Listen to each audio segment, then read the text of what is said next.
Hello guys, current affairs funda में आप सभी का स्वागत है। मैं हूं आपके साथ अभिषेक शर्मा और आज के इस वीडियो सेशन में हम 14 दिसंबर तक के सभी इंपॉर्टेंट करंट अफेयर्स कवर करने वाले हैं। हमेशा की तरह आप इस वीडियो को अंत तक जरूर देखिएगा। आज भी आपको काफ़ी कुछ जानने के लिए मिलेगा। साथ ही गाइस, इस सेशन को शुरू करने से पहले आप सभी को बताना चाहूँगा, यदि आप हमारी daily current affairs PDF, weekly PDF और मंथली PDF चाहते हैं तो इस वीडियो के फर्स्ट कमेंट में या फिर डिस्क्रिप्शन में दिए गए लिंक पर क्लिक करके पा सकते हैं।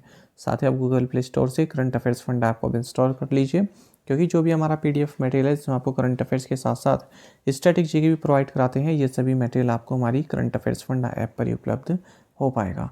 हमारे PDF कोर्स संबंधित आपका कोई भी डाउट है, कुछ भी आप पूछना चाहते हैं तो कमेंट बॉक्स में ज़रूर लिखिएगा। तो चलिए फिर करते हैं शुरुआत इस वीडियो सेशन की। सबसे पहले आज का क्वेश्चन देख लेते हैं। काफ़ी महत्वपूर्ण क्वेश्चन है, कई बार एग्जाम से पूछा जा चुका है। 100 drums festival is celebrated in which state? 100 drum festival किस राज्य में मनाया जाता है? ऑप्शंस हैं नागालैंड, मेघालय, उत्तराखंड या फिर हिमाचल प्रदेश। तो जल्दी से आप कमेंट बॉक्स में आंसर कर दीजिए, फिर आगे बढ़ेंगे।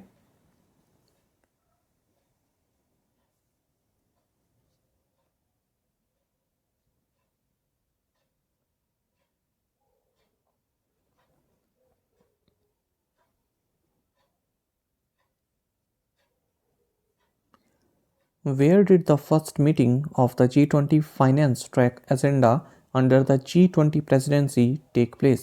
G20 प्रेसिडेंसी के तहत G20 फाइनेंस ट्रैक एजेंडे की पहली बैठक कहाँ हुई? ऑप्शंस आपके सामने हैं। सही आंसर ऑप्शन डी है, बेंगलुरु। आपको जानना चाहिए, G20 finance and central bank deputies FCBD, इनकी एक मीटिंग हुई है। ये फर्स्ट मीटिंग रही और 13 से 15 दिसंबर 2022 तक ये चल रही है बेंगलुरु में। आपको बता दें, इस मीटिंग को जॉइंटली होस्ट किया गया है ministry of finance and reserve bank of India के द्वारा। इसकी अध्यक्षता अजय सेठ, जो कि secretary department of economic affairs हैं, और डॉक्टर माइकल डी पात्रा, जो कि डिप्टी गवर्नर है RBI के, इनके द्वारा की गई। क्योंकि ये मीटिंग फाइनेंस और सेंट्रल बैंक डिप्टी से संबंधित है, इसलिए इनके द्वारा इसकी अध्यक्षता की गई। आपको जानना चाहिए, finance ministers and central bank governors meeting, ये जो पहला एडिशन होने वाला है इसका, ये बेंगलुरु में होगा 23 से 25 फरवरी 2023 में। तो इसमें अब जो finance ministers and central bank governors की मीटिंग होगी, तो इसमें निर्मला सीतारमन और जो शक्तिकांत दास हैं, इनके द्वारा ये होस्ट किया जाएगा। ये इवेंट अध्यक्षता की जाएगी। Which birth anniversary programme of Shri Aurobindo was celebrated on December 13? 13 दिसंबर को श्री अरबिंदो का कौन सा जयंती प्रोग्राम मनाया गया? ऑप्शंस आपके सामने हैं। सही आंसर ऑप्शन सी है, 150th। तो आपको जानना चाहिए, श्री अरबिंदो, इनकी 150th बर्थ एनिवर्सरी प्रोग्राम मनाया गया है कम्बन कलई संगम, पुडुचेरी में। इस मौके पर प्राइम मिनिस्टर नरेंद्र मोदी ने इस प्रोग्राम को संबोधित किया। साथ ही अरबिंदो से संबंधित कम्युनिटी कॉइन 150 का एक स्मृति कॉइन यहाँ पर लॉन्च किया गया। साथ ही पोस्टल स्टाम्प भी लॉन्च किया गया। श्री अरबिंदो के बारे में आपको जानना चाहिए, एग्जाम में पूछ ले जाते हैं कुछ फैक्ट्स। एक तो ये इंडियन फिलोसोफर रहे, योगी रहे, महर्षि रहे, पोइट रहे, इंडियन नेशनलिस्ट रहे। साथ ही ये जाने माने एडिटर भी रहे न्यूज़पेपर में, जिसका नाम है वंदे मातरम। 1926 में इन्होंने अपने स्पिरिचुअल कोलेबोरेटर, जिनका नाम मीरा अल्फाजा है, इनके साथ मिलकर श्री अरबिंदो आश्रम को पौंडीचेरी में स्थापित किया था। आपको बता दें, 3 इनके काफ़ी फेमस वर्क हैं। एक तो है द लाइफ डिवाइन, ये कई बार एग्जाम में पूछा जाता है। Synthesis of yoga and Savitri, a legend and a symbol. अच्छा, एक सन आता है 1893, ये काफ़ी महत्वपूर्ण है। 3 महत्वपूर्ण घटनाएं इस सन में हुई थी। एक तो ये कि श्री अरबिंदो भारत लौटे थे इंग्लैंड से 1893 में। दूसरा ये कि इसी वर्ष स्वामी विवेकानंद ने जो है अमेरिका गए थे। अपनी आइकॉनिक स्पीच जो उन्होंने दी थी वर्ड्स पार्लियामेंट ऑफ रिलीजन्स में, वो 1893 की बात है। और गांधी जी भी साउथ अफ्रीका सेम ईयर में गए थे 1893 में। तो ये तीनों ही क्रूशियल इवेंट 1893 में हुए हैं। Which small finance bank has reappointed Etirad David as MD and CEO for 2 years? किस लघु वित्त बैंक ने 2 साल के लिए इतिराद डेविड को MD और CEO के रूप में फिर से नियुक्त किया है? ऑप्शंस आपके सामने हैं। सही आंसर ऑप्शन सी है, उज्जीवन स्मॉल फाइनेंस बैंक। तो आपको जानना चाहिए उज्जीवन स्मॉल फाइनेंस बैंक इन्होंने अनाउंस किया है कि इतरा टेविस इन्हें फिर से managing director and chief executive officer appoint करने के लिए हमें आरबीआई से मंजूरी मिल गई है अनदर 2 साल के लिए। आपको बता दें mister Davis Ujjivan small finance bank में 2015 से ही जो है कार्यरत हैं। उज्जीवन स्मॉल फाइनेंस बैंक की अगर हम बात करें तो हेडक्वार्टर्स बेंगलुरु कर्नाटक में है। इसकी टैगलाइन है build a better life. Which city will host India international science festival next year? अगले वर्ष कौन सा शहर भारत अंतर्राष्ट्रीय विज्ञान महोत्सव की मेजबानी करेगा? ऑप्शंस आपके सामने हैं। सही आंसर ऑप्शन बी भोपाल है। तो आपको जानना चाहिए इंडिया इंटरनेशनल साइंस फेस्टिवल 2022 इसका 8th एडिशन ये भोपाल मध्य प्रदेश में जनवरी 2023 में होने वाला है। आपको बता दें सबसे पहले ये दिल्ली में हुआ था 2015 में। साथ ही आपको जानना चाहिए इनिशिएटिव है ministry of science and technology और मिनिस्ट्री ऑफ अर्थ साइंस के द्वारा, किसके साथ मिलकर? विजय भारती के साथ मिलकर। Which state has been awarded for TB control programme? TB नियंत्रण कार्यक्रम के लिए किस राज्य को सम्मानित किया गया है? ऑप्शंस आपके सामने हैं। सही आंसर ऑप्शन सी है मेघालय।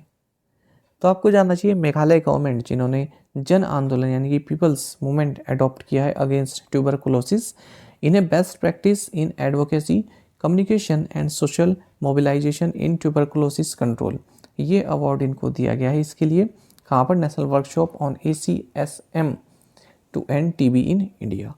आपको जानना चाहिए भारत का टारगेट है कि टीबी को एलिमिनेट कर देंगे 2025 तक। मेघालय के बारे में आपको जानना चाहिए कैपिटल शिलोंग है, गवर्नर BD मिश्रा हैं और चीफ मिनिस्टर है कॉनरेड संगमा। साथ ही आपको जानना चाहिए जो नॉर्थ ईस्टर्न काउंसिल है इसका सेक्रेटेरिएट शिलोंग मेघालय में स्थित है।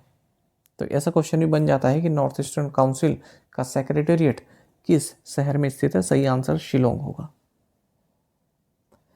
Which edition of India Indonesia coordinated patrol is being conducted from 8th to 19 December 2022? 8 से 19 दिसंबर 2022 तक भारत इंडोनेशिया कोऑर्डिनेटेड पेट्रोल का कौन सा संस्करण आयोजित किया जा रहा है? ऑप्शंस आपके सामने हैं। सही आंसर ऑप्शन डी है 39th। तो देखिए आपको जानना चाहिए इंडिया इंडोनेशिया कोऑर्डिनेटेड पेट्रोल यानी कि इंडो कोरपेट, इसका 39th एडिशन इंडियन नेवी और इंडोनेशियन नेवी के बीच 8 से 19 दिसंबर के बीच कंडक्ट किया जा रहा है। आपको जानना चाहिए जो ये कॉर्पेट है ये साल 2002 से ही हर साल 2 बार कंडक्ट किया जाता है, ट्वाइस अ ईयर। तो इंडियन नेवल शिप INS कारमुक इसने पार्टिसिपेशन किया है बिलवान इंडोनेशिया में प्री डिप्लॉयमेंट ब्रीफिंग के दौरान, और INS कारमुक के साथ साथ L-58 और डोर्नियर मैरीटाइम पेट्रोल एयरक्राफ्ट भी इसमें पार्टिसिपेट कर रहे हैं भारत की ओर से। आपको जानना चाहिए जो ये कॉर्पेट है ये कंक्लूड होगी पोर्ट ब्लेयर में।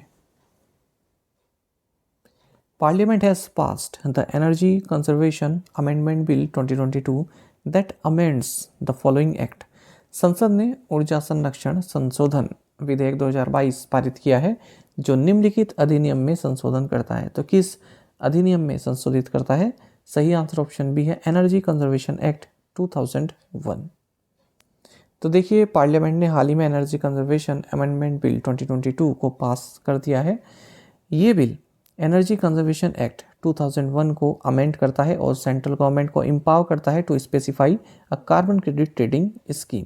Carbon credit trading scheme government जो है स्पेसिफाई कर सकती है, ला सकती है या उससे संबंधित कुछ प्रोविजंस ऐड कर सकती है। ये एम्पावर करता है सेंट्रल गवर्नमेंट को। जैसे हम देखें कुछ कंज्यूमर्स को ये कहा जा सकता है कि आपको अपनी जो आपकी एनर्जी नीड्स हैं तो उसका कुछ हिस्सा आपको नॉन फॉसिल सोर्सेज से प्राप्त होना चाहिए। इस तरह का भी ऑर्डर दिया जा सकता है कुछ डेजिग्नेटेड कंज्यूमर्स को। साथ ही एनर्जी कंजर्वेशन कोड इसको बिल्डिंग्स के लिए अप्लाई किया जा सकता है, साथ ही ऑफिस और रेजिडेंशियल बिल्डिंग्स जो हैं उनको जहाँ पर 100 किलोवाट से ज़्यादा का लोड कनेक्टेड है तो ऐसी बिल्डिंग्स में एनर्जी कंजर्वेशन कोड अप्लाई किया जा सकता है। साथ ही एनर्जी कंजम्पशन स्टैंडर्ड्स को भी स्पेसिफाई किया जा सकता है व्हीकल्स एंड शिप्स के लिए। Which state becomes the first state to launch its own climate change mission in India?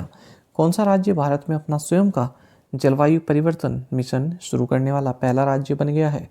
Options आपके सामने है, सही आंसर ऑप्शन सी तमिलनाडु है।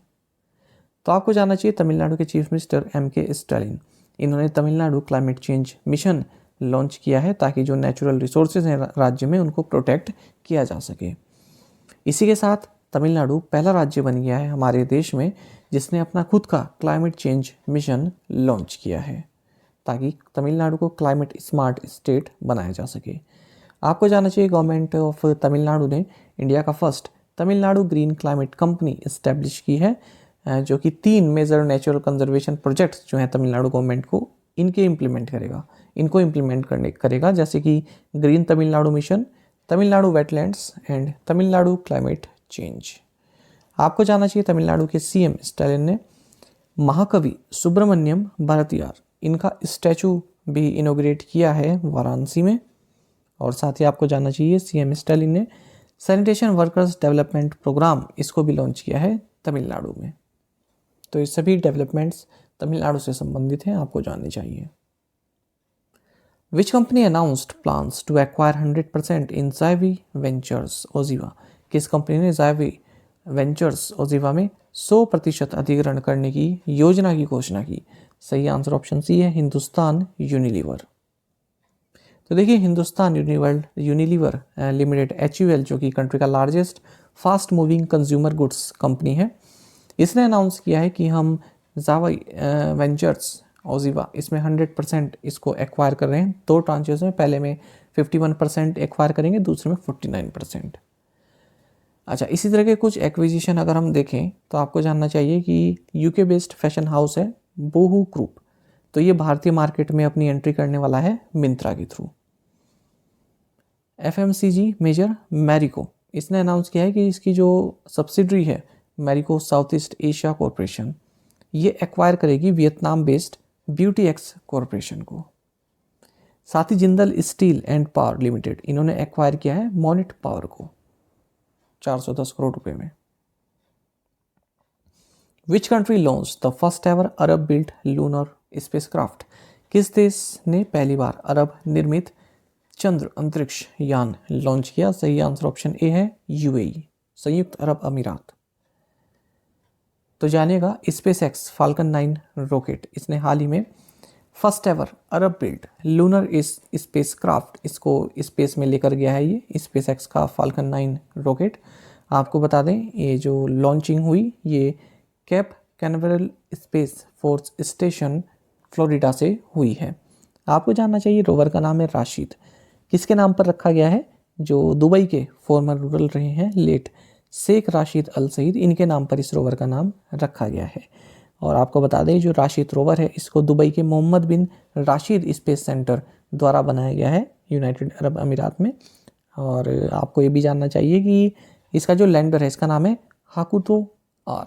ये lander Japanese lunar exploration company ispace द्वारा बनाया गया है। देखिए ये जो मिशन है ये इसका जो टारगेट है ये मून तक पहुंचना है और अप्रैल 2023 तक ये पहुंच जाएगा, ऐसा अनुमान लगाया गया है। अगर इसकी लैंडिंग सक्सेसफुल रहती है तो जो ये हाकुतो आर जो ये लैंडर है ये फर्स्ट कमर्शियल स्पेसक्राफ्ट बन जाएगा जिसने मून पर कंट्रोल्ड लैंडिंग की हो। आपको जानना चाहिए जो शेड्यूल्ड है इसका, ये जो है मून का जो एटलस क्रेटर है नॉर्थ ईस्ट पार्ट में उसको टच करेगा ये स्पेसक्राफ्ट। जो मून का एटलस क्रेटर है नॉर्थ ईस्ट पार्ट में उसको टच करेगा। Who won the women's air pistol gold in the 65th National Shooting Championship 2022? 65वीं राष्ट्रीय निशानेबाजी चैंपियनशिप 2022 में महिला एयर पिस्टल का स्वर्ण किसने जीता? सही आंसर ऑप्शन ए है, दिव्या TS। तो जानिएगा कर्नाटक की शूटर हैं दिव्या TS, इन्होंने अपना maiden women's 10 metre air pistol national title जीता है उत्तर प्रदेश की संस्कृति बाना को हराकर। और ये जो गोल्ड मेडल का मैच हुआ ये MP academy shooting range Bhopal में हुआ है 65th national shooting championship competition के दौरान। हरियाणा की रिद्धिम संगवान, इन्होंने ब्रॉन्ज मेडल जीता। आपको जानना चाहिए ओलंपियन मनु बाकर, इन्होंने junior women's air pistol title जीता है। Who has been conferred with the 25th Shri Chandrasekharendra Saraswati national eminence award. 25वें Shri Chandrasekharendra Saraswati national eminence award से किसे सम्मानित किया गया? सही आंसर ऑप्शन बी है वेंकैया नायडू। तो देखिए farmer vice president Venkaiah Naidu इन्हें 25th Shri Chandrasekaran Saraswati national eminence award से सम्मानित किया गया है। आपको बता दें ये award south Indian education society द्वारा इंस्टीट्यूट किया गया था 1998 में। किसकी मेमोरी में? जो कांची के लेट संत हैं श्री चंद्रशेखरेंद्र सरस्वती, इनकी मेमोरी में, इनकी स्मृति में। ये awards public leadership, community leadership, science and technology, social thinkers, इन सभी फील्ड्स में दिया जाता है। इन फील्ड्स में जिसने आउटस्टैंडिंग कंट्रीब्यूशन किया है उन सभी पर्सन्स को दिया जाता है। Manohar Devadas died in Chennai recently, he was known for being what? Manohar Devadas का हाल ही में चेन्नई में निधन हो गया। वह किस वजह से जाने जाते थे या क्या होने के कारण जाने जाते थे? सही आंसर ऑप्शन ए है राइटर। तो देखिए जाने माने आर्टिस्ट एंड राइटर मनोहर देवदास, इनका हाल ही में 85 की एज में निधन हो गया। ये पद्मश्री अवार्डी रहे हैं, मदुरई से बिलोंग करते हैं। अगर हम अदर ओबिचुरीज की बात करें तो देखिए former union minister and eminent economist Yoginder के आलग, इनका भी हाल ही में निधन हो गया है। 1996 से 98 के बीच आलग ने minister of power planning and programme implementation इसके तौर पर सर्व किया है और ये प्लानिंग कमीशन के मेंबर भी रह चुके हैं। मराठी लवानी सिंगर सुलोचना ताई चौहान, इनका भी हाल ही में निधन हो गया। और श्री शारदा मठ एंड रामकृष्ण शारदा मिशन के प्रेसिडेंट प्रवरा जी का भक्ति प्रण, इनका भी हाल ही में 102 की उम्र में निधन हो गया। साथ ही आपको जानना चाहिए वेटरन डॉक्यूमेंट्रियन जूलिया रिचर्ड, इनका भी हाल ही में निधन हो गया है। ऑस्कर मिला थी 2020 में। Union minister of ports, shipping and waterways and Ayush Sarbananda Sonowal observed शहीद दिवस इन विच स्टेट? केंद्रीय बंदरगाह, नौवहन और जलमार्ग मंत्री और आयुष सर्बानंद सोनोवाल ने किस राज्य में शहीद दिवस मनाया है? ऑप्शंस आपके सामने है। सही आंसर ऑप्शन ए गोवा है। तो देखिए union minister of ports, shipping and waterways and Ayush Sarbananda Sonowal, इन्होंने असम मूवमेंट जो है हिस्टोरिक असम मूवमेंट रहा है उसमें जो शहीद हैं उनको श्रद्धांजलि दी है गोवा में शहीद दिवस के दौरान। आपको बता दें 1979 में खरगेश्वर तालुकदार, ठीक है, इनके नाम पर ये मार्टियम डे मनाया जाता है। तो जो खरगेश्वर तालुकदार थे ये असम मूवमेंट के फर्स्ट मार्टियर थे, फर्स्ट शहीद थे खरगेश्वर तालुकदार। साथ ही मिनिस्टर ने रेमिनिश किया है। रेमिनिश का मतलब होता है अतीत की सुखद बातों की चर्चा करना, यानी कि पास्ट में कुछ ऐसी चीज़ें हो चुकी हैं जो अच्छी रही हैं उनके बारे में चर्चा करना, इसको बोलते हैं रेमिनिश। तो मिनिस्टर ने क्या किया है, जो 6 साल लंबा असम मूवमेंट रहा 1979 से 1985 के बीच, तो इसमें जो मार्टियर रहे हैं उनके बारे में यहाँ पर चर्चा की है। गोवा के बारे में ही आपको जानना चाहिए कि हाल ही में प्राइम मिनिस्टर नरेंद्र मोदी ने मोपा इंटरनेशनल एयरपोर्ट इसको गोवा में इनोग्रेट किया है। आपको बता दें इसकी आधारशिला साल 2016 में प्राइम मिनिस्टर नरेंद्र मोदी द्वारा रखी गई थी और इस एयरपोर्ट का नाम स्वर्गीय मनोहर पर्रिकर जो कि गोवा के चीफ मिनिस्टर भी रह चुके हैं, इनके नाम पर रखा गया है। आपको बता दें भारत वर्ल्ड का 3rd लार्जेस्ट एविएशन मार्केट है। Who backed the 6th position in 24 hours ultra marathon organized by the Chinese Taipei Association?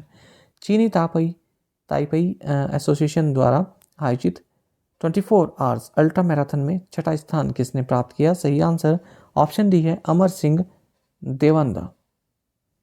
तो देखिए 24 आवर्स अल्ट्रा मैराथन ये ऑर्गेनाइज की गई Chinese Taipei association of ultra runners for 2022। कहाँ पर? सुचो university Taiwan में। तो यहाँ पर कॉर्पोरल अमर सिंह देवंदा इन्होंने भारत को इस इवेंट में रिप्रेजेंट किया है और 6th पोजीशन इनको मिली है। इन्होंने 204.47 किलोमीटर की डिस्टेंस कवर की है। KVIC signed pact with Assam rifle to supply which product? KVIC ने किस उत्पाद की आपूर्ति के लिए असम राइफल के साथ हाल ही में समझौता किया? सही आंसर ऑप्शन डी है मस्टर्ड ऑयल। तो देखिए khadi and village industries commission ने एक MOU साइन किया है असम राइफल्स के साथ, जिसके तहत असम राइफल्स को 458 क्विंटल्स ऑफ मस्टर्ड ऑयल ये सप्लाई किया जाएगा 2022-23 के दौरान। Union minister Nitin Gadkari inaugurated 7 national highway projects with total length of 204 kilometre in which city of Madhya Pradesh. केंद्रीय मंत्री नितिन गडकरी ने मध्य प्रदेश के किस शहर में 204 किलोमीटर की कुल लंबाई वाली 7 राष्ट्रीय राजमार्ग परियोजनाओं का उद्घाटन किया? सही आंसर ऑप्शन ए है रीवा।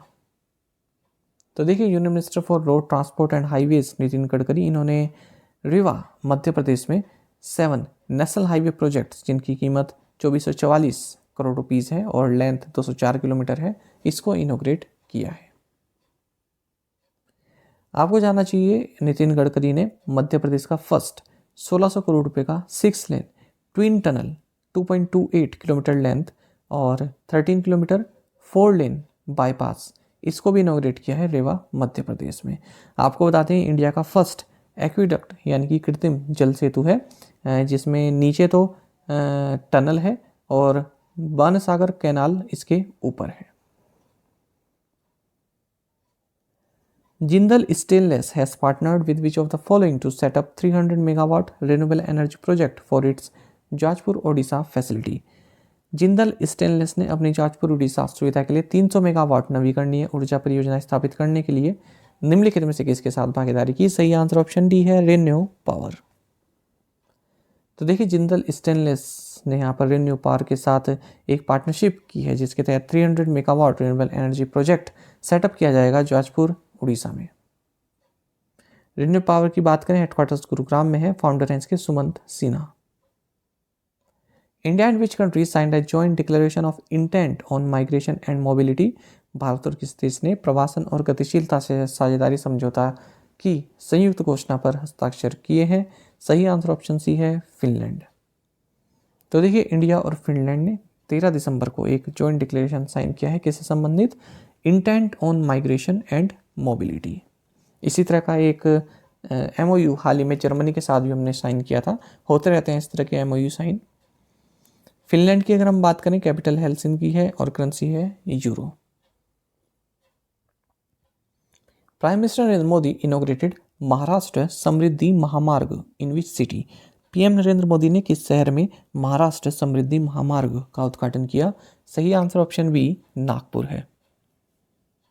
तो देखिए, एक एक करके देखेंगे, नागपुर में कई सारे इवेंट्स इनॉग्रेट किए हैं और कुछ की आधारशिला रखी है प्राइम मिनिस्टर द्वारा।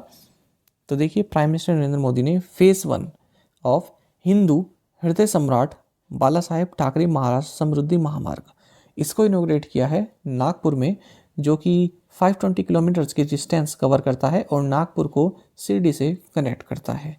आपको जानना चाहिए, तो फेज 1 है, लेकिन जो टोटल प्रोजेक्ट है समृद्धि महामार्ग और Nagpur Mumbai super communication expressway project, ये 701 किलोमीटर का एक्सप्रेसवे है जो कि महाराष्ट्र के 10 डिस्ट्रिक्ट से होकर गुजरता है, खासकर कि अमरावती, औरंगाबाद, नासिक से होते हुए। प्राइम मिनिस्टर नरेंद्र मोदी ने एम्स नागपुर भी देश को समर्पित किया हाल ही में।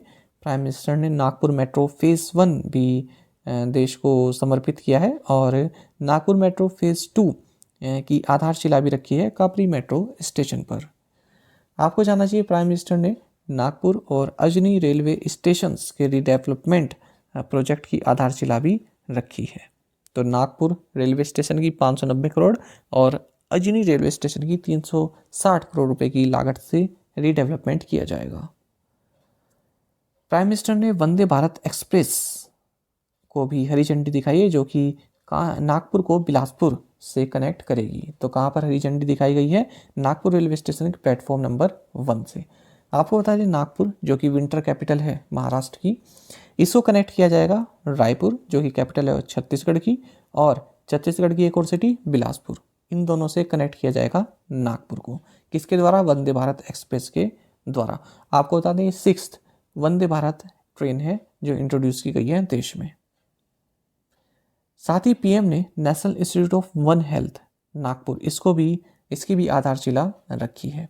साथ ही इन्होंने जो नाग रिवर है उसके पॉल्यूशन अबेटमेंट प्रोजेक्ट की भी आधारशिला रखी गई है नागपुर में।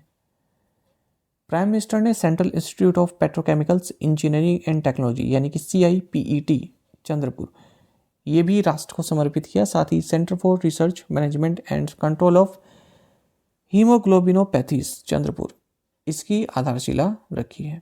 माफ कीजिए, इसको भी इनोग्रेट किया है। साथ ही प्राइम मिनिस्टर ने virtually all India institute of Ayurveda Goa में, national institute of Unani medicine Ghaziabad में, national institute of homeopathy Delhi में इनोग्रेट किए हैं। चलिए प्रीवियस असाइनमेंट क्वेश्चंस के आंसर देखेंगे। Nobel prize day is observed every year on which day? Answer is 10 December. Elon Musk loses the world's richest person title to whom as per Forbes? Answer is Bernard Arnault. Which Indian airport in December has commissioned business jet terminal? Answer is Cochin International Airport. Which country's parliament recently approved a law outlawing sex outside marriage? Answer is Indonesia. Who took charge as Secretary, Department of School Education and Literacy, Ministry of Education? Answer is Sanjay Kumar. In November, the whale-shaped Airbus A300, 600 ST or Beluga made its maiden appearance at which Indian airport? Answer is Mumbai. Some platforms of which railway station will be branded as Belkolu and Norris, as the railway has granted naming rights to an Uttar Pradesh-based FMCG company BL agro? Answer is new Delhi railway station. और आप में से कई aspirants ने बिल्कुल सही answer दिया है, इसी तरह से आप पार्टिसिपेट करते रहिए। देखिए, ये जो मैंने आपको प्रीवियस असाइनमेंट क्वेश्चंस के आंसर बताए थे एक दिन पहले, तो इसमें आप 5th क्वेश्चन जो था ये, which organisation in partnership with the state government of Kerala release the report title climate investment opportunities in India schooling sector? तो यहाँ पर गलती से मेरे द्वारा WHO लिखा गया। लिखना तो मैं वर्ल्ड बैंक चाह रहा था WB, लेकिन लिखा गया WHO। मुझको भी तभी पता चला जब 2-3 एस्पिरेंट्स ने कमेंट बॉक्स में मुझको इस चीज़ से अवगत कराया। तो अगर कोई गलती हो जाती है आप बताया कीजिए ताकि मैं उसको करेक्ट कर सकूं। ठीक है, गलत नहीं जाना चाहिए एस्पिरेंट के पास, कोशिश यही रहती है, पर फिर भी पता नहीं ऐसी इस तरह की छोटी छोटी गलतियाँ की हो जाती हैं, तो ये करेक्शन कर लीजिएगा आप। और जो असाइनमेंट क्वेश्चंस की PDF आती है उसमें हम अपने आप कर लेंगे इसको करेक्ट। ठीक है, तो ये क्या है? वर्ल्ड बैंक है इसका आंसर। चलिए आज के असाइनमेंट क्वेश्चंस देखेंगे। REC signed MOU with which company for physical year 2022-23 100 Gati Shakti cargo terminal to be developed till which year? DBW 187 and DBW 222 are the heat resistant varieties of which crop? How many airports covered under Krishi Udan Scheme 2.0? It was announced on 27th October 2021. The President of India, Srimati Draupadi Murmu, graced the 3rd convocation of which university on December 9, 2022? The opening ceremony of the International Year of Millets 2023 held at the headquarters of the Food and Agriculture Organization in? तो इसमें तो simply आपको ये बताना है कि FAO जो है फूड एंड एग्रीकल्चर ऑर्गेनाइजेशन है, इसका हेडक्वार्टर कहाँ है, जहाँ पर इंटरनेशनल ईयर ऑफ मिलेट्स 2023 की ओपनिंग सेरेमनी हाल ही में आयोजित की गई। FDI inflows in India stood at $45.15 billion in 2014-15 and have registered its highest ever annual FDI inflow of USD billion in the financial year 2021-22। तो इन 7 क्वेश्चंस के answer आप comment box में जरूर दीजिएगा। यदि आपको एक क्वेश्चन का आंसर भी आता है तो वो भी आप हमें कमेंट बॉक्स में बता सकते हैं। साथ ही गाइस करंट अफेयर्स फंडा को आप टेलीग्राम पर भी ज्वाइन कर सकते हैं। यहाँ पर रेगुलर वीडियो अपडेट्स और करंट क्विजेस हम आप सभी के लिए डालते रहते हैं। साथ ही डिस्कशन ग्रुप में आप किसी भी क्वेश्चन का सोल्यूशन पा सकते हैं। दोस्तों, यहाँ पर हमारे करंट अफेयर्स की प्लेलिस्ट दी गई है, इसको आप जरूर देखें। अपने दोस्तों के साथ, फेलो एस्पिरेंट साथ हमारे करंट अफेयर्स को शेयर जरूर करें। आज का ये सेशन आपको कैसा लगा कमेंट बॉक्स में जरूर बताइएगा। Thank you guys.